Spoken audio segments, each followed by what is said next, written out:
السلام عليكم ورحمة الله وبركاته.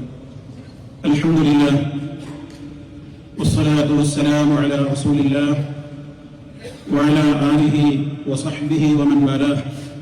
أما بعد. സ്നേഹമുള്ള സഹോദരന്മാരെ, വിശ്വാസികളെ, അല്ലാഹു സുബ്ഹാനഹു വ തആല നമുക്ക് നിശ്ചയിച്ച ഏറെ പ്രാധാന്യമർഹിക്കുന്ന പുണ്യമതമായ ദീനുൽ ഇസ്ലാം, ആ ദീനുൽ ഇസ്ലാമിന് ഒട്ടേറെ മഹാസിനുകളുണ്ട്. അതിന്റെ ഏറ്റവും പ്രാധാന്യമർഹിക്കുന്ന ധാരാളം നന്മകൾ എടുത്തു പറയുവാനുണ്ട് ഇസ്ലാമിക ശരീഅത്തിന്. ഒന്നാമതായി അത് അന്നഹു ജാഅ ബിനഫിൽ ഹർജി അനിൽ ഇബാദി വദഫ്ഇൽ ഉസ്രി അൻഹും. ഇസ്ലാമിക ശരീഅത്തിന്റെ ഏറ്റവും വലിയ പ്രത്യേകത, അതനുഷ്ഠിക്കുന്ന മുസ്ലിമീങ്ങളെ സംബന്ധിച്ചിടത്തോളം അവരുടെ ജീവിതത്തിൽ അവർക്കത് അനുഷ്ഠിക്കുക എന്നുള്ളത് തീരെ പ്രയാസമില്ലാത്ത നിലക്കാണ് അല്ലാഹു ശരീഅത്തിലെ നിയമങ്ങളെ സംവിധാനിച്ചിട്ടുള്ളത്. ഞെരുക്കങ്ങളും പ്രയാസങ്ങളും ഇല്ലാത്ത നിലക്ക് അല്ലാഹു ദീനുൽ ഇസ്ലാമിനെ എളുപ്പമാക്കിയിരിക്കുകയാണ്. സൂറത്തുൽ ഹജ്ജിലെ 78-ാമത്തെ ആയത്തിൽ കാണാം, വമാ ജഅല അലൈക്കും ഫിദ്ദീനി മിൻ ഹറജിൻ. അല്ലാഹു നിങ്ങളുടെ മേൽ മതത്തിൽ യാതൊരു പ്രയാസത്തെയും വിഷമിപ്പിക്കലുകളെയും നിശ്ചയിച്ചിട്ടില്ല, ഉണ്ടാക്കിയിട്ടില്ല. നോമ്പനുഷ്ഠിക്കുന്നതിനെ സംബന്ധിച്ച് സൂറത്തുൽ ബഖറയിൽ അല്ലാഹു തആല പറഞ്ഞിടത്ത് യുരീദുല്ലാഹു ബിക്കുമുൽ യുസ്റ വലാ യുരീദു ബിക്കുമുൽ ഉസ്റ എന്ന് പറഞ്ഞു കാണാം. അല്ലാഹു നിങ്ങൾക്ക് എളുപ്പത്തെ എത്ര ഉദ്ദേശിക്കുന്നത്, അവൻ നിങ്ങൾക്ക് ഞെരുക്കവും പ്രയാസവും ഉദ്ദേശിക്കുന്നില്ല എന്ന്. അതുകൊണ്ട് തന്നെ ഇസ്ലാം ദീൻ ഇത്രത്തോളം എളുപ്പമാണ്. ഇതിലെ അനുഷ്ഠാന കാര്യങ്ങളും ഇതിലെ എല്ലാ കാര്യങ്ങളും എളുപ്പമാണ്. ആ എളുപ്പത്തെ കടുപ്പമാക്കിയാലും അതിൽ തീവ്രതയുണ്ടാക്കിയാലും അതിൽ പ്രയാസമുണ്ടാക്കിയാലും അവൻ തോൽക്കും എന്നുള്ളതല്ലാതെ ഇസ്ലാമിനൊന്നും സംഭവിക്കാനില്ല എന്ന അർത്ഥം വരുന്ന നബി സല്ലല്ലാഹു അലൈഹി വസല്ലമിന്റെ ഹദീസുകൾ നമുക്ക് കാണുവാൻ സാധിക്കും. അവിടെ നിന്ന് പറഞ്ഞു, ഇന്നദ്ദീന യുസ്റുൻ, തീർച്ചയായും ഈ ദീനുൽ ഇസ്ലാം അത് എളുപ്പമാണ്, മതം എളുപ്പമാണ്. വലൻ യുശാദ്ദ ദീന അഹദുൻ ഇല്ലാ ഗലബഹു ഫസദ്ദിദു വഖാരിബു വഅബ്ശിറു. ഇമാം മുസ്ലിം റിപ്പോർട്ട് ചെയ്തിട്ടുള്ള ഹദീസിൽ കാണാം, ബുഖാരിയിലും മുസ്ലിമിലും ഒക്കെ വന്നിട്ടുള്ള റിപ്പോർട്ടാണ്. ദീൻ എന്ന് പറയുന്നത് എളുപ്പമാണ്. ആ ദീനിനെ ആരെങ്കിലും കടുപ്പമാക്കിയാൽ അത് അവനെ അനുജയിക്കും എന്നുള്ളതല്ലാതെ അവനെ അത് പരാജയപ്പെടുത്തും, അല്ലാതെ ഇസ്ലാമിനൊന്നും സംഭവിക്കാൻ പോകുന്നില്ല. അതുകൊണ്ട് തന്നെ ഇതിന്റെ വിശദീകരണത്തിൽ പണ്ഡിതന്മാർ രേഖപ്പെടുത്തി, ഇസ്ലാം ദീൻ എളുപ്പമാണെന്ന് പറഞ്ഞാൽ ഫഹുവ മുയസ്സറുൻ മുസഹ്ഹലുൻ ഫി അഖായിദിഹി വഅഖ്ലാഖിഹി വഫി അഫ്ആലിഹി വതുറൂഖിഹി. ഇസ്ലാമികമായ അനുഷ്ഠാന കാര്യങ്ങളും അതിന്റെ വിശ്വാസ കാര്യങ്ങളും അതിലെ സ്വഭാവ രീതികളും ഏതെല്ലാം കാര്യങ്ങൾ നമുക്ക് പ്രവർത്തിക്കാനുണ്ടോ അതിലെ പ്രവർത്തനങ്ങളും ഉപേക്ഷിക്കാൻ പറഞ്ഞവ ഉപേക്ഷിക്കലും എല്ലാം ഒരു വിശ്വാസിയെ സംബന്ധിച്ചിടത്തോളം എളുപ്പമുള്ള സംഗതികളാണ്. അല്ലാഹു അതിൽ ഒരു ഞെരുക്കത്തെയും ഉദ്ദേശിച്ചിട്ടില്ല. എന്നിട്ട് നബി തങ്ങൾ പറഞ്ഞത് എന്താണ്? ഫസദ്ദിദു. തസ്ദീദ് എന്ന് പറഞ്ഞാൽ എന്താണ്? ഒരു മിതമായ രൂപത്തിൽ പ്രവർത്തിക്കണം, ഇഫ്രാത്തോ തഫ്രീത്തോ ഇല്ലാതെ. അഥവാ തീവ്ര നിലപാട് ഉള്ളതിനേക്കാൾ ഒരുപാട് ചെയ്യാൻ ഇസ്ലാം പറഞ്ഞിട്ടില്ല. ഉള്ളതിൽ നിന്ന് അല്പം പോലും വെട്ടിക്കുറക്കുവാനും പാടില്ല. അതാണ് ഇഫ്രാത്തും പാടില്ല, തഫ്രീത്തും പാടില്ല. അത് രണ്ടിന്റെയും ഇടക്കുള്ള മധ്യമ നിലപാടാണ് ഇസ്ലാമിക നിയമങ്ങളിലുള്ളത്. വകദാലിക ജഅൽനാകും ഉമ്മതൻ വസതാ. പരിശുദ്ധ ഖുർആൻ പറഞ്ഞതാണ്, നിങ്ങൾ ഒരു മധ്യമ നിലപാട് പുലർത്തുന്ന സമൂഹമാണ് നിങ്ങൾ, അങ്ങനെയാണ് അല്ലാഹു നിങ്ങളെ നിശ്ചയിച്ചിട്ടുള്ളത് എന്ന് പരിശുദ്ധ ഖുർആൻ തന്നെ വളരെ വ്യക്തമായി തന്നെ പറയുന്നു. പിന്നീട് നബി തങ്ങൾ പറഞ്ഞു, ഖാരിബു, നിങ്ങൾ ജനങ്ങൾക്ക് വിഷയങ്ങൾ പറഞ്ഞു കൊടുക്കുമ്പോൾ അവർക്ക് എളുപ്പത്തിൽ ചെയ്യാവുന്ന നിലക്ക് പൂർണ്ണമായി ചെയ്യാനാകാത്തവർക്ക് അവർക്ക് എന്താണോ ആവുന്നത് അത് നിങ്ങൾ പറഞ്ഞു കൊടുക്കണം. അവർക്ക് കാര്യങ്ങൾ നിങ്ങൾ അടുപ്പിച്ചു കൊടുക്കണം, അവരെ അകറ്റരുത്. വഅബ്ശിറു, നബി സല്ലല്ലാഹു അലൈഹി വസല്ലമിന്റെ അടുത്ത പ്രയോഗം നോക്കൂ, നിങ്ങൾ സന്തോഷ വാർത്തയാണ് അറിയിക്കേണ്ടത്. മതത്തിന്റെ കാര്യങ്ങൾ പറയുമ്പോൾ അവർക്ക് കഴിയാത്ത കാര്യങ്ങൾ ഒരുപാട് പറഞ്ഞിട്ട് പൂർണ്ണമായിട്ടൊന്നും നിങ്ങൾക്ക് ചെയ്യാൻ കഴിയില്ലെങ്കിൽ നിങ്ങൾക്കൊരു കൂലിയില്ല എന്ന് പറഞ്ഞവരെ നിരാശപ്പെടുത്താതെ നിങ്ങൾ അവർക്ക് സന്തോഷ വാർത്ത അറിയിക്കൂ. ഒരു വ്യക്തിക്ക് പ്രയാസമുണ്ട്, അയാൾക്ക് അത്രേ പറ്റുള്ളൂ, ചുരുങ്ങിയ നിലയ്ക്ക് അയാൾക്ക് അനുഷ്ഠിക്കാൻ കഴിയുന്നുള്ളൂവെങ്കിൽ നിങ്ങൾക്കൊന്നും കൂലിട്ടൂല എന്ന് പറഞ്ഞ് അയാളെ നിരാശപ്പെടുത്താതെ നിങ്ങൾ അയാൾക്കും പ്രതിഫലമുണ്ട് എന്ന സുവിശേഷം നിങ്ങൾ അറിയിക്കൂ. മഹാനായ നബി സല്ലല്ലാഹു അലൈഹി വസല്ലമ പഠിപ്പിച്ചു തരികയാണ്. അപ്പൊ ഇസ്ലാമികമായ ഈ മതം, എളുപ്പമായ ഈ മതത്തെ ആരെങ്കിലും അതിൽ ഞെരുക്കങ്ങളും ഇല്ലാത്ത അതിവാദങ്ങളും ഉണ്ടാക്കുകയാണെങ്കിൽ അത് വലിയ അപരാധമായിരിക്കും അവൻ ചെയ്യുന്നത്. നോക്കൂ, നിങ്ങൾ ഒരു ഉദാഹരണം ഞാൻ നിങ്ങളുടെ ശ്രദ്ധയിൽപ്പെടുത്തുകയാണ്. മഹാനായ സ്വഹാബി ജാബിർ റളിയല്ലാഹു തആല അൻഹു പറയുകയാണ്, ഖറജ്നാ ഫീ സഫരിൻ, ഞങ്ങൾ ഒരിക്കൽ ഒരു യാത്രയിലായിരിക്കവേ ഞങ്ങളുടെ കൂട്ടത്തിലെ ഒരാൾ ഫഅസാബ റജുലൻ മിന്നാ ഹജറുൻ ഫശജ്ജഹു ഫീ റഅസിഹി സുമ്മ ഇഹ്തലം, അതായത് ഞങ്ങളുടെ കൂട്ടത്തിൽ ഒരാളുടെ തലയിൽ ഒരു കല്ലേറ് കൊണ്ടു. ആ കല്ല് കാരണമായിട്ട് അയാളുടെ തലയിൽ ആഴത്തിലുള്ള നല്ലൊരു മുറിവുണ്ടായി. സുമ്മ ഇഹ്തലമ, ആ വ്യക്തിക്ക് ആ മുറിവുണ്ടായിരിക്കെ തന്നെ അദ്ദേഹത്തിന്റെ സ്വപ്നത്തിൽ സ്ഖലനം ബാധിച്ചു, അഥവാ കുളി നിർബന്ധമായി എന്നർത്ഥം. ഫസഅല അസ്ഹാബഹു, എന്റെ കൂടെ ഉണ്ടായിരുന്ന ചിലരോടൊക്കെ അദ്ദേഹം അന്വേഷിച്ചു. എന്താ അദ്ദേഹം അന്വേഷിച്ചത്? ഹൽ തജിദൂന ലി റുഖ്സതൻ ഫി തയമ്മും, എനിക്ക് കുളി നിർബന്ധമായല്ലോ, കുളിക്കാതെ എനിക്ക് തയമ്മും ചെയ്തുകൊണ്ട് പകരം ഈ വുദൂഇൽ അല്ലെങ്കിൽ കുളിയിൽ നിന്ന് ഒഴിവാകാൻ വല്ല ഇളവുകളും ഇസ്ലാമിലുണ്ടോ? ഫഖാലു, അപ്പൊ കൂട്ടത്തിൽ ആരൊക്കെയോ പറഞ്ഞു, മാ നജിദു ലക റുഖ്സ, യാതൊരു നിലക്കുള്ള ഇളവുകളും താങ്കളുടെ കാര്യത്തിൽ ഞങ്ങൾ കാണുന്നില്ല. വഅൻത തഖ്ദിറു അലൽ മാഇ, നിങ്ങൾക്ക് വെള്ളമിടണ്ട്, വെള്ളം ഉപയോഗിക്കാൻ നിങ്ങൾക്ക് കഴിയും ചെയ്യലോ, അപ്പൊ അത് അങ്ങനെ തന്നെയാണ് വേണ്ടത് എന്ന് പറഞ്ഞു.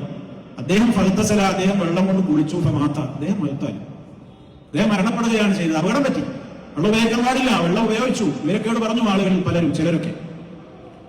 എന്നിട്ട് ഈ സ്വഹാബി ഉദ്ധരിക്കുകയാണ്, ഞങ്ങളുടെ ഫലം നബി സല്ലല്ലാഹു അലൈഹി വസല്ലം, അല്ലാഹുവിന്റെ റസൂലപ്പായ യാത്രയിൽ അവരുടെ കൂടെ ഇല്ല.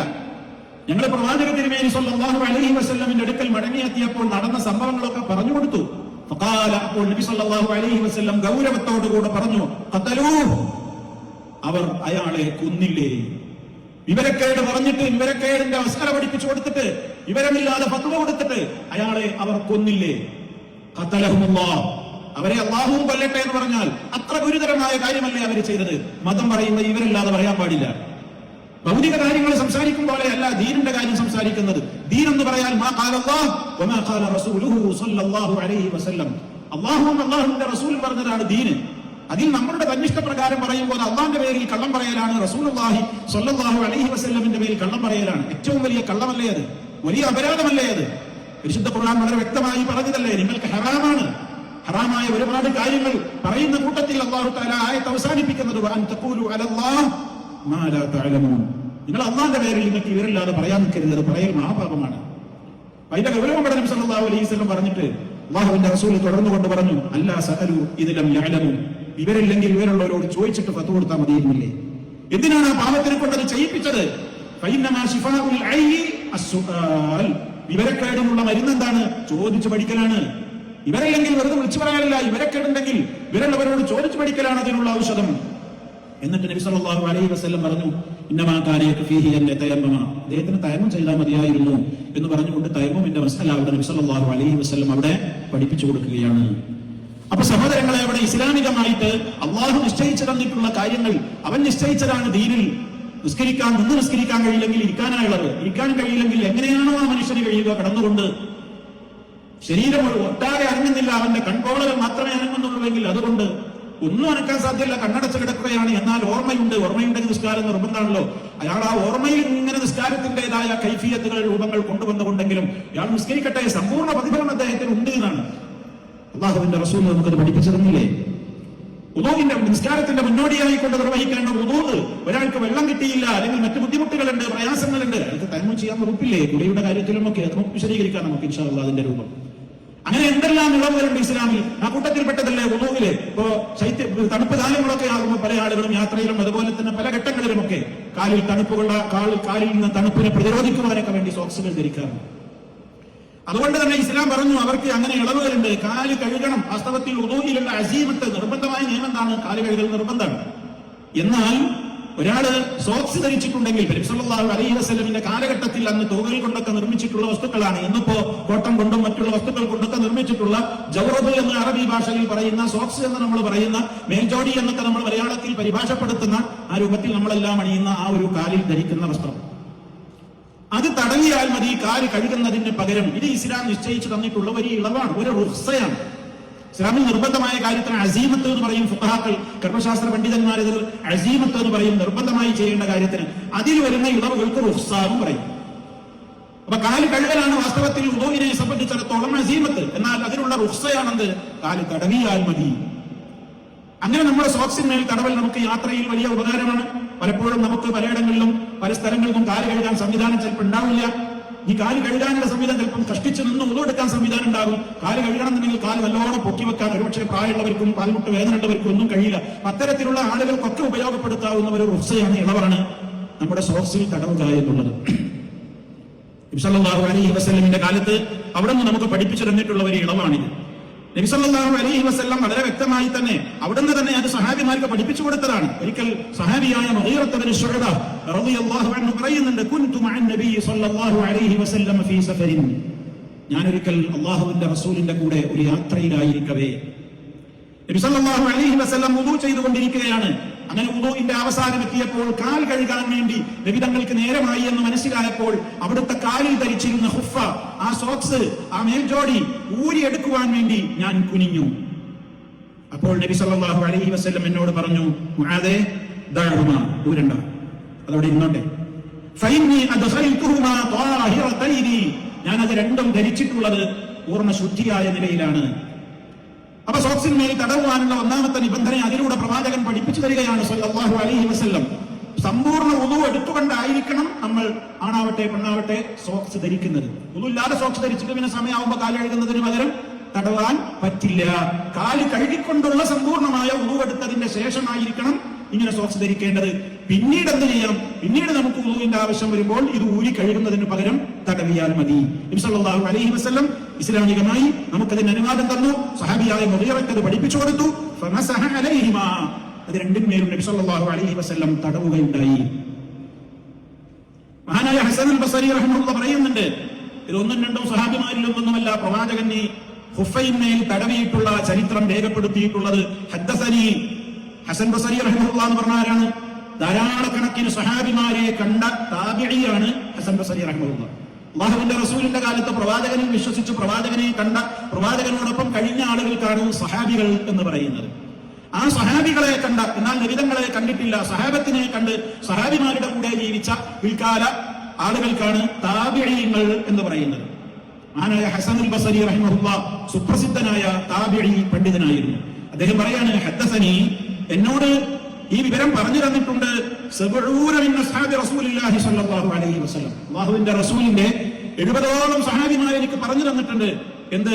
അന്നഹു മസഹ അലൽ ഖുഫൈൻ, അല്ലാഹുവിന്റെ റസൂല് ഇരു സോക്സുകളിന്മേലും ഖുഫകളിന്മേലും തടവുകയുണ്ടായിട്ടുണ്ട് എന്ന്. ഒരൊറ്റപ്പെട്ട സംഭവമൊന്നും ആയിരുന്നില്ല, ധാരാളക്കണക്കിന് സഹാബിമാരിൽ അത് റിപ്പോർട്ട് ചെയ്തിട്ടുണ്ട്. അപ്പൊ റബ്ബ് നൽകിയിട്ടുള്ള ഒരു ഇളവാണ്. ആ ഇളവ് വേണമെങ്കിൽ എടുക്കാം, നമുക്ക് അതിന് ആവശ്യമുണ്ടെങ്കിൽ ഉപയോഗിക്കാം. ഉപയോഗിക്കുന്നതുകൊണ്ട് നമുക്ക് കൂലി പറയൂല, അള്ളാഹ്ക്ക് ഇഷ്ടമാണെന്നാണ്. റബ്ബ് നൽകിയ ഇളവുകളൊക്കെ എടുക്കുന്നത് അള്ളാഹുവിന് ഇഷ്ടമാണെന്നാണ്. നമ്മൾ വിചാരിക്കുന്നത് പോലെയല്ല. ഒരാൾക്കാർ അപ്പൊ രണ്ടോ ആവാലോ, എന്നാ പിന്നെ അങ്ങനെ ചെയ്തൂടെ? അങ്ങനെ ഇളവുണ്ടെങ്കിൽ ആ അളവ് എടുക്കൽ അള്ളാഹ്ക്ക് ഇഷ്ടമാണെന്നാണ്. നബി സല്ലല്ലാഹു അലൈഹി വസല്ലമിന്റെ ഹദീസിൽ കാണാം, ഇന്നല്ലാഹ യുഹിബ്ബു അൻ തുഅതാ റുഖ്സഹു കമാ യുഹിബ്ബു അൻ തുഅതാ അസാഇമുഹു, അള്ളാഹു നിശ്ചയിച്ചു തന്നിട്ടുള്ള ഇളവുകൾ എടുക്കൽ അവന് ഇഷ്ടം തന്നെയാണ്. ഇതുപോലെ നിർബന്ധമായി നമ്മൾ ചെയ്യേണ്ട കാര്യങ്ങൾ അള്ളാഹ് നമ്മളോട് നിർബന്ധമായി ചെയ്താൽ അവന് എത്രമാത്രം ഇഷ്ടമാണോ അത്ര തന്നെ ഇഷ്ടമാണ് നമ്മൾ ഇളവുകൾ ചെയ്യുന്നതും. ഇന്നല്ലാഹ യുഹിബ്ബു അൻ തുഅതാ റുഖ്സഹു കമാ യക്റഹു അൻ തുഅതാ മഅസിയതഹു, റബ്ബിനെ, അള്ളാഹുവിനെ അവൻ നൽകിയിട്ടുള്ള ഇളവുകൾ എടുക്കൽ ഇഷ്ടമാണ്. അതുപോലെ അവനെ ധിക്കരിച്ച് പ്രവർത്തിക്കൽ അവന് വെറുപ്പായതുപോലെ. അപ്പൊ റബ്ബിന് നൽകിയിട്ടുള്ള ഒരു ഇളവാണ്. ഇനി അത് നമ്മൾ തടവണമെന്നുണ്ടെങ്കിൽ ഞാൻ പറഞ്ഞ നിബന്ധനകൾ എല്ലാവരും ശ്രദ്ധിക്കണം. ഒന്ന്, ആ വസ്തു ശുദ്ധിയുള്ളതായിരിക്കണം. ആ വസ്തു ശുദ്ധിയുള്ളതായിരിക്കണം. നമ്മുടെ സോക്സിന്മേൽ നജസ്സൊന്നും ഉണ്ടാകാൻ പാടില്ല. അതാണ് ആ ധരിക്കുന്ന സോക്സ് വൃത്തിയുള്ളതും ശുദ്ധിയുള്ളതും ആയിരിക്കണം. രണ്ടാമത്തത്, അത് കാലിന്റെ നമ്മുടെ നെരിയാണി എല്ല് വരെ മൂടി നിൽക്കണം. നെരിയാണ്ട് എല്ല് നമ്മൾ എല്ലാവർക്കും അറിയില്ല, അപ്പൊ അത് വരെ എങ്ങനെ മൂടി നിൽക്കണം, വിരലൊക്കെ കവർ ചെയ്യുന്ന നിലക്കായിരിക്കണം. നമ്മൾ ബാൻഡേജ് കെട്ടുമ്പോൾ കുറച്ചു ഭാഗം കെട്ടിയോടത്തത് അല്ല, അത് സോക്സ് ആവില്ല. ആ നിലക്ക് മനസ്സിലായിട്ടുണ്ടാവുമല്ലോ, അതാണ് അതിന്റെ രീതി. അതാണ് ആ വിഷയത്തിൽ. മറ്റൊന്ന് ഞാൻ ആദ്യം പറഞ്ഞു, എന്ത്? താഹിറായ നിലക്കായിരിക്കണം എന്ന് പറഞ്ഞാൽ നമ്മൾ വുദൂഓട് കൂടെ സോക്സ് ധരിച്ചവർക്കാണ് ആ അനുവാദം ഉള്ളത്. പിന്നെ തടവേണ്ട രീതി, നബി സല്ലല്ലാഹു അലൈഹി വസല്ലം പറഞ്ഞത് ഖുഫ തടവേണ്ടത് മുകൾ ഭാഗത്താണ്, അടിയിലല്ല. നമ്മുടെ യുക്തി നമ്മളോട് പറയാൻ എന്താണ്? അടിയിലല്ലേ പൊടിയും മണ്ണും ചെളിയൊക്കാവുക, അതല്ലേ എന്ന് വെള്ളം നനച്ചാൻ തുടക്കേണ്ടത്. പക്ഷെ തടവാൻ പറഞ്ഞത് എവിടെയാണ്? മുകൾ ഭാഗത്താണ്. എന്താ അങ്ങനെ ദീനി പറഞ്ഞത്? നമ്മളെ യുക്തിക്കൊന്നും അതിന്റെ സ്ഥാനമല്ല. അങ്ങനെ അല്ലാഹുവിന്റെ റസൂൽ പറഞ്ഞു, അങ്ങനെ തന്നെ ചെയ്യാം. അവിടുന്ന് ആ വിഷയത്തിൽ മഹാനായ അലി ഇബ്നു അബീ ത്വാലിബ് റളിയല്ലാഹു തആല അൻഹു ഒരിക്കൽ ഇപ്രകാരം പറഞ്ഞു. ഒരു മസ്അല അദ്ദേഹം പഠിപ്പിക്കുകയാണ്, നമ്മൾ അറിഞ്ഞിരിക്കേണ്ട ഒരു പൊതുതത്വം അതിലൂടെ അദ്ദേഹം പറഞ്ഞു.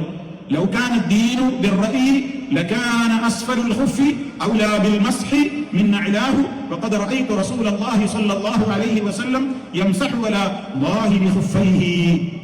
വളരെ വ്യക്തമായി ഇവിടെ നിന്ന് പറയാണ്, ലൗ കാന ദീനു ബിർറഈ, മതം എന്നുള്ളത് നമ്മുടെ യുക്തിക്കനുസരിച്ചായിരുന്നുവെങ്കിൽ, മതത്തിന്റെ എല്ലാ കാര്യങ്ങളും നമുക്ക് 100% അതിന്റെ ലോജിക്കൊക്കെ മനസ്സിലായാലേ നമ്മൾ ചെയ്യുള്ളൂ എന്നാണ് നമ്മളുടെ ഒരു നിലപാടെങ്കിൽ, ലോജിക്ക് അറിയണതും അറിയാത്തതൊക്കെ ഉണ്ടാവും ഇസ്ലാമിന്റെ അടിസ്ഥാന കാര്യങ്ങൾ.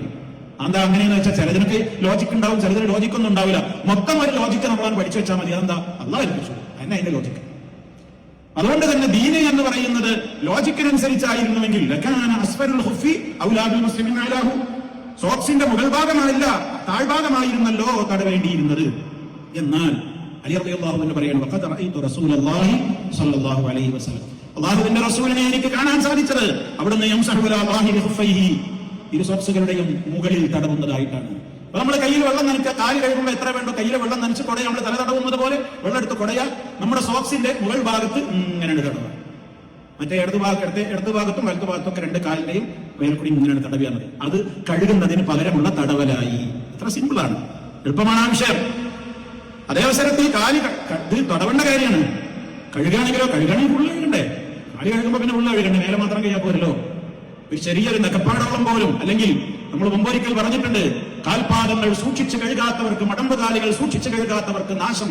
നബി സല്ലല്ലാഹു അലൈഹി വസല്ലം ദൂരം എന്ന് വിളിച്ചു പറയാണ്. ചിലരൊക്കെ അങ്ങനെ ഉടുത്തു പോകണം കണ്ടപ്പോ, കാലിന്റെ മടമ്പൊന്നും വേണ്ട പോലെ നനയാത്തത് കണ്ടപ്പോ പറഞ്ഞു, വൈലുള്ളിൽ അഅ്താബി മിനന്നാർ. മടമ്പുകാലുകൾ വുദൂഇൽ സൂക്ഷിച്ച് കഴുകാത്തവർക്ക് നരകം, നാശം. അപ്പൊ ഇത് തടവുന്ന മസലയാണ് പറയുന്നത്, മറ്റേത് കഴുകുന്ന മസലയാണ്. ഇനി ഇതിന് വല്ല കാലാവധിയുണ്ടോ? നാട്ടിൽ താമസിക്കുന്ന സ്വദേശിയായ മനുഷ്യരെ സംബന്ധിച്ചിടത്തോളം അയാൾക്ക് 24 മണിക്കൂർ ഇളവുണ്ട്, അങ്ങനെ തടവാം. അത് കഴിഞ്ഞാൽ പിന്നെ അയാൾ ഊരി കഴുകി പിന്നെ ശരിക്കുള്ള ഉദു കൊടുക്കണം, പിന്നെ അയാൾക്ക് തടവാം, പിന്നെ എടുക്കാം. മുസാഫിറിനെ സംബന്ധിച്ചിടത്തോളം 3 ദിവസത്തെ ഇളവുണ്ട്. ഇതൊക്കെ നമുക്ക് ഹദീസുകളിൽ കാണാം. അല്ലാഹുവിന്റെ റസൂൽ പറയാണ്, അൽ മസ്ഹു അലൽ ഖുഫൈനി ലിൽ മുസാഫിരി 3 അയ്യാം, യാത്രക്കാരന് 3 ദിവസവും, വലിൽ മുഖീമി സ്വദേശിക്ക് യൗമൻ വലൈല, ഒരു രാവും ഒരു പകലും, അഥവാ 24 മണിക്കൂർ. ഇതും ധാരാളക്കണക്കിന് സഹാബിമാരിൽ നിന്ന് ആനായ നബി സല്ലല്ലാഹു അലൈഹി വസല്ലം അവർക്കത് പഠിപ്പിച്ചു കൊടുത്തു എന്നുള്ള റിപ്പോർട്ടുകൾ നമുക്ക് കാണുവാൻ സാധിക്കും. എപ്പോഴാണ് ഈ തടവുന്ന സമയം കണക്കാക്കൽ? നമ്മൾ തടവി തുടങ്ങിയത് മുതൽക്കാണ്, അവിടെ മുതൽക്കുള്ള 24 മണിക്കൂറാണ്. സോക്സ് ധരിച്ചത് മുതൽക്കുള്ള 24 മണിക്കൂറോ 3 ദിവസമല്ല. എപ്പോഴാണോ ഇളവ് നമ്മൾ എടുത്തു തുടങ്ങിയത് അവിടെ മുതൽക്ക്, നാട്ടുകാരനാണെങ്കിൽ 24 മണിക്കൂർ, മുസാഫിർ യാത്രക്കാരനാണെങ്കിൽ 72 മണിക്കൂർ, അഥവാ 3 ദിവസം. ഇതാണ് ആ വിഷയത്തിൽ ഇളവായി തന്നിട്ടുള്ളത്. ഇനി ഇസ്ലാം നമുക്ക് പഠിപ്പിച്ചു തന്നിട്ടുള്ള മറ്റൊരു ഇളവാണ് എന്ത്? തയമ്മും. തയമ്മും നമുക്ക് അല്ലാഹു നൽകിയിട്ടുള്ള ഇളവാണ്. നബി സല്ലല്ലാഹു അലൈഹി വസല്ലം വളരെ വ്യക്തമായി തന്നെ നമുക്കത് പഠിപ്പിച്ചിരുന്നു. മറ്റുള്ള ആളുകൾക്കൊക്കെ നൽകാത്ത കുറെ കാര്യങ്ങൾ, പ്രത്യേകതകൾ എന്റെ ഉമ്മത്തിന് നൽകിയിട്ടുണ്ട്. അതിൽപ്പെട്ട ഒരു കാര്യം പറഞ്ഞത് എന്താണ്? ജുഇലത്തിൽ മസ്ജിദൻ വതഹൂറാ. മറ്റുള്ളവർക്കൊക്കെ ആരാധനാലയങ്ങളിൽ പോയിട്ട് പണ്ട് സമുദായങ്ങൾക്ക് നിസ്കാരം നിർവഹിക്കാൻ പറ്റുമായിരുന്നുള്ളൂ. എന്റെ ഉമ്മത്തിനെ സംബന്ധിച്ചിടത്തോളം പള്ളി അവർക്ക് നിർബന്ധമാണ്, ജമാഅത്തുകൾക്ക് അവർ പോകണം, ജമാഅത്ത് വേണം. അതൊന്നുമല്ല ഈ പറയുന്നത്. എവിടെ വെച്ചും സമയമായാൽ അവർക്ക് നിസ്കരിക്കാം, പള്ളി തന്നെ പോകണമെന്നില്ല. എന്ന് പറഞ്ഞാൽ പള്ളിയിൽ ഇവിടെ ഉണ്ടായിട്ട് ജമാഅത്തിന് വരേണ്ടതല്ല. ആ ഇളവൊന്നും ആരും ഇളവിന്റെ കൂട്ടത്തില് ഇളവായിട്ട് കൂട്ടണ്ട, അത് തെറ്റിദ്ധരിക്കണ്ട. ഭൂമിയിൽ എവിടെയും വൃത്തിയുണ്ടെങ്കിൽ നിസ്കരിക്കാനാണ് പറഞ്ഞതിന്റെ അർത്ഥം. അതേപോലെ തന്നെ ഭൂമിയിലുള്ള മണ്ണ് കൊണ്ട് ഒരാൾക്ക് ശുദ്ധീകരണ വസ്തുവുമാക്കിയിട്ട് നിശ്ചയിച്ചു തന്നിട്ടുണ്ട്. എനിക്ക് ഭൂമിയെ ശുദ്ധിയാക്കാനുള്ള വസ്തുവായും എനിക്ക് മണ്ണിനെ, ഭൂമിയെ അള്ളാഹു നിശ്ചയിച്ചു തന്നിരിക്കുന്നു. അതുകൊണ്ട് തന്നെ ആ വിഷയത്തിൽ എപ്പോഴൊക്കെ ഒരാൾക്ക് ഇത് ഉപയോഗപ്പെടുത്താം? ഒരാൾ രോഗിയായി വെള്ളം ഉപയോഗിക്കാൻ പറ്റൂല, അയാൾക്ക് ഇളവ് ഉപയോഗപ്പെടുത്താം. വുദൂഇന് പകരവും മതി, കുളിക്ക് പകരവും മതി. എന്താ അങ്ങനെ പറയാൻ കാരണം? വുദൂഇന് പകരം ഇങ്ങനെ ചെയ്യേണ്ടതെങ്കിൽ പിന്നെ കുളിക്ക് പകരം മണ്ണിലാകെ ഉരുണ്ടവരുണ്ട് എന്നുള്ള യുക്തി പണ്ട് കാലത്ത് ഒരു സഹാബിക്ക് തോന്നിയിട്ടുണ്ട്.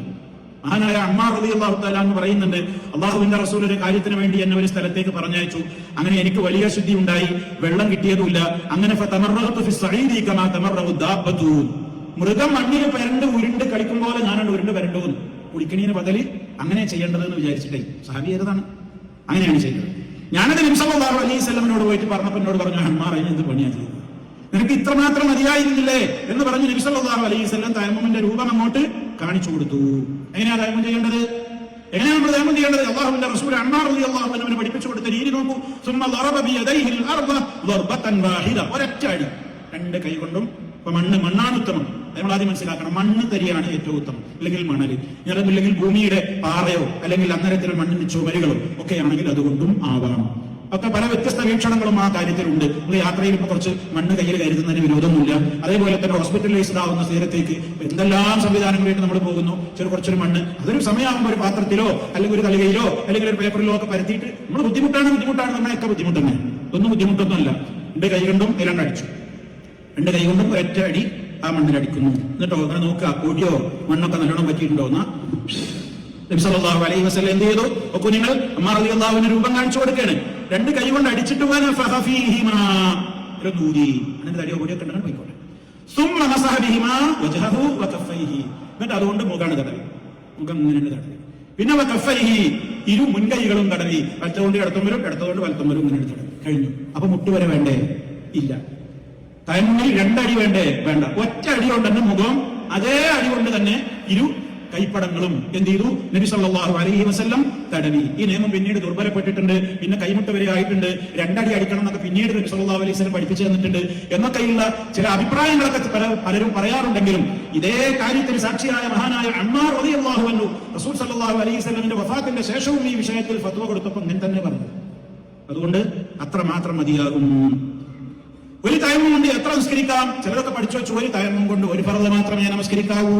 നമ്മൾ പണ്ട് ഏതോ പഠിച്ചു വെച്ചിട്ടുണ്ടാവും.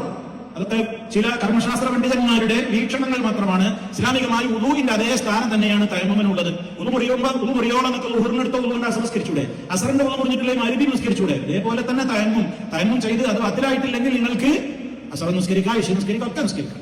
അപ്പൊ ഒരു തയമ്മം കൊണ്ട് എത്ര ഫർദും എത്ര സുന്നത്തൊക്കെ വേണമെങ്കിൽ ഉദു പോലെ തന്നെ നിർവഹിക്കാവുന്നതാണ്. ഇത് നമ്മൾ മനസ്സിലാക്കിയിരിക്കേണ്ടത് എന്താണ്?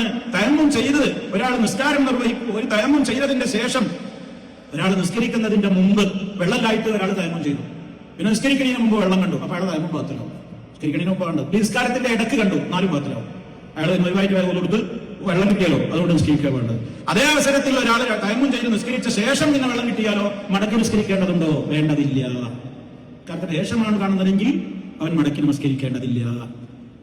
അതുപോലെ തന്നെ ഒരാൾ യാത്രയിലായി, അവൻ വെള്ളം കിട്ടാതെയായി, ഇങ്ങനെയുള്ള എന്തെല്ലാം കാരണങ്ങളുണ്ടോ ആ കാരണങ്ങൾക്കൊക്കെ ഈ രൂപത്തിലുള്ള റുഖ്സകൾ, ഇളവുകൾ നമുക്ക് ഉപയോഗപ്പെടുത്താവുന്നതാണ്. അതുകൊണ്ട് തന്നെ സഹോദരങ്ങളെ, ഇസ്ലാം ഇതൊക്കെ നിശ്ചയിച്ച് തന്നിട്ടുള്ളത് നമുക്ക് എളുപ്പത്തിന് വേണ്ടിയാണ്. ആ എളുപ്പങ്ങൾ ചെയ്തുകൊണ്ടെങ്കിലും ഇസ്ലാമിന്റെ ഒരു കാര്യവും നമ്മൾ നഷ്ടപ്പെടുത്തരുത്. ഇന്നിപ്പോ ആൾക്കാർ പറയും അതൊക്കെ ബുദ്ധിമുട്ടല്ലേ, അതിനിപ്പോ മണ്ണ് തെരഞ്ഞു പോണ്ടേ, നായി തൊടാത്ത ശുദ്ധമായ മണ്ണ് വല്ല കിണറ്റിന്റെ പടവിന്റെ ഉള്ളിൽ നിന്ന് തുരന്നെടുക്കണ്ടേ എന്നൊക്കെ പറഞ്ഞിട്ട് അവസാനം എന്താ ചെയ്യല്? നിസ്കരിക്കണ്ട, അവന് എളുപ്പമുണ്ടല്ലോ, നിസ്കാരം വേണ്ട. പിന്നെ ഹോസ്പിറ്റലിൽ നിന്നൊക്കെ പോയി വന്നിട്ട് പിന്നെ വീട്ടിൽ വന്നിട്ട് കുറച്ചൊക്കെ ഒരു തീരുമാനം എന്ന് തോന്നുന്നു, ഒന്നാകെ കഥാ വിട്ടുക എന്ന് പറയാം. 4-5 ദിവസത്തെ ഒരാഴ്ച ഹോസ്പിറ്റലിൽ കടന്നൊക്കെ കൂടി പിന്നെ കഥാ വിട്ടല അവന്റെ പണി. ഇങ്ങനെ ഒരു സമ്പ്രദായം ഇസ്ലാമിലില്ല. ജമ്മു മസറൊക്കെ ഉണ്ട്, 2 നേരത്തെ നിസ്കാരം അങ്ങോട്ടും ഇങ്ങോട്ടൊക്കെ മാറ്റി നിസ്കരിക്കുക. അതല്ലാത്ത തലക്ക് ഇങ്ങനെ കഥാ വിട്ട് അതിനിങ്ങനെ മനഃപൂർവ്വം നിസ്കാരം ഒഴിവാക്കുക, എന്നിട്ട് പിന്നെ അവനാന് സൗകര്യമാകുമ്പോൾ ഒന്നിച്ചിങ്ങനെ അടിക്കുക. ആ പരിപാടിയൊന്നും ഇല്ല. ഒരാൾ ഉറങ്ങിപ്പോയി, അയാൾക്ക് സമയത്ത് നിർവഹിക്കാൻ സാധിച്ചില്ല, അവനത് കലാഹായി, അവനത് നിർവഹിക്കാൻ ഉണർന്ന ഉടനെ തന്നെ. ഒരാൾ മറന്നുപോയി സ്വാഭാവികമല്ല, ഒരാൾ മറന്നാലോ അതിനെന്ത് ചെയ്യണം? ഓർമ്മ വന്നാൽ ഉടനെ അവന്റെ സമയം തന്നെയാണ്, അതാണ് സമയത്ത് നിർവഹിക്കണം. ഒരു ഇളവും ഇസ്ലാമിലില്ല. ഇന്നിപ്പോ ആൾക്കാർ ആസ്പത്രിയിലൊക്കെ ആയി കഴിഞ്ഞാൽ നിൽക്കണോനും രോഗിക്ക് ഒട്ടുമില്ല, നോക്കാൻ നിൽക്കണോനും ഒട്ടുമില്ല. അങ്ങനെ 4 അങ്ങനെ നോക്കിയിട്ട് പറയും ഇവിടുന്ന് പോയി വൃത്തിയില്ല, ഇവിടെ ഈ നഴ്സുമാരും കമ്പൗണ്ടർമാരും മറ്റേ മരുന്നും അവരും ഇവരൊക്കെ ചവിട്ടിയ നിലാണ്, ഇവിടെ നിന്ന് നിസ്കരിച്ചാൽ പോരെ, വസുവാസാണ് തീരൂല, അവിടെ നിന്ന് പെരി പോയിട്ടാവാം. എവിടുന്ന് പഠിച്ചതാ ഇതൊക്കെ ആൾക്കാർ? അതുകൊണ്ട് സഹോദരങ്ങളെ, ഒരു ഇളവില്ലട്ടോ. നമ്മുടെ കൂട്ടത്തിൽ ആര് രോഗിയായാലും അല്ലാഹു നമുക്ക് കാഫിയത്തുള്ള ദീർഘായുസ്സ് തരട്ടെ, മാരക രോഗങ്ങളിൽ നിന്നൊക്കെ കാത്തുരക്ഷിക്കുമാറാകട്ടെ. ആര് രോഗിയായി കഴിഞ്ഞാലും ആദ്യം അവർക്ക് ഗുളികയും മരുന്നൊക്കെ കൊടുക്കുന്ന പോലെ തന്നെ അത് അവരുടെ ശരീരത്തിന് വേണ്ട പരിചരണങ്ങളാണ് ആ കൊടുക്കുന്നതൊക്കെ. റൂഹിന് വേണ്ട പരിചരണമായ നിസ്കാരത്തിന്റെ കാര്യം ശുശ്രൂഷിക്കുന്ന ആളുകളും രോഗിയും ഏറെ ശ്രദ്ധാപൂർവ്വം കൈകാര്യം ചെയ്യേണ്ടതുണ്ട്. കാരണം അത് നമ്മുടെ മറ്റേതും മൗത്താവോളം റോഹ് വിരിയോളം പരിചരണേ വേണ്ടു. മറ്റേതല്ല, അനന്ത വിശാലമായ ലോകത്തേക്കുള്ള തയ്യാറെടുപ്പാണ് നമ്മുടെ നിസ്കാരം. അത് നമ്മുടെ റൂഹിനുള്ള ഭക്ഷണമാണ്. എല്ലാവരും ആ കാര്യത്തിൽ ശ്രദ്ധയുള്ളവരാകണം. എന്താണോ നിങ്ങൾക്ക് കഴിയുന്നത് ചെയ്യാനാണ് അല്ലാഹു തആല പറഞ്ഞിട്ടുള്ളത്. ഫത്തഖുല്ലാഹ മസ്തതഅതും, നിങ്ങളുടെ കഴിയുന്നത് പോലെ നിങ്ങൾ അല്ലാഹുവിനെ സൂക്ഷ്മത പാലിക്കൂ. ഞാൻ നിങ്ങളോടൊരു കാര്യം ചെയ്താൽ നിങ്ങൾക്ക് അതിൽ നിന്ന് എന്താണോ കഴിയുക അങ്ങനെ നിങ്ങൾ ചെയ്യൂ. ഞാൻ നിങ്ങളോട് വല്ലതും വിരോധിച്ചാലോ നിങ്ങളത് സമ്പൂർണ്ണമായി ഒഴിവാക്കുകയും വേണം എന്ന് മഹാനായ നബി സല്ലല്ലാഹു അലൈഹി വസല്ലം പറഞ്ഞു. അതുകൊണ്ട് ഇസ്ലാം എളുപ്പമാണ്. അതിൽ ഒരുപാട് നിയമങ്ങളൊക്കെ കൂടി പറഞ്ഞ് ആളുകളെ ബുദ്ധിമുട്ടിച്ച് ഇതിൽ നിന്ന് ഒഴിവായി പോണ നിലക്കൊന്നും ആരും സംസാരിക്കരുത്. പഠിച്ചു മതം പറയണം, ഇളവുകളൊക്കെ ഉപയോഗപ്പെടുത്തണം. ആ നിലക്ക് റബ്ബിന്റെ കൽപ്പനകളെ മാനിച്ചുകൊണ്ട് ജീവിക്കുന്ന സജ്ജനങ്ങളിൽ റഹ്മാനായ റബ്ബ് നമ്മെ എല്ലാവരെയും ഉൾപ്പെടുത്തി അനുഗ്രഹിക്കുമാറാകട്ടെ. നാഫിയായ ഉപകാരപ്രദമായ അറിവ് നമുക്ക് റബ്ബുൽ ആലമീൻ വർദ്ധിപ്പിച്ചു തരുമാറാകട്ടെ. ഈമാനും അതുപോലെ തന്നെ എല്ലാ അർത്ഥത്തിലുമുള്ള ഒരു സമ്പൂർണ്ണമായ നിലക്കുള്ള ഈമാനോടുകൂടിയുള്ള ഒരു ഹുസ്നുൽ ഖാത്തിമത്തും നല്ലൊരന്ത്യവും അല്ലാഹു നമുക്ക് എല്ലാവർക്കും വിധിക്കുമാറാകട്ടെ. റബ്ബനാ ആതിനാ ഫിദ്ദുനിയാ ഹസന വഫിൽ ആഖിറതി ഹസനതൻ വഖിനാ അദാബന്നാർ. അല്ലാഹുമ്മ സ്വല്ലി വസല്ലിം വബാരിക് അലാ അബ്ദിക വറസൂലിക മുഹമ്മദ് വൽഹംദുലില്ലാഹി റബ്ബിൽ ആലമീൻ. സുബ്ഹാനകല്ലാഹുമ്മ വബിഹംദിക അശ്ഹദു അൻ ലാ ഇലാഹ ഇല്ലാ അൻത അസ്തഗ്ഫിറുക വഅതൂബു ഇലൈക്.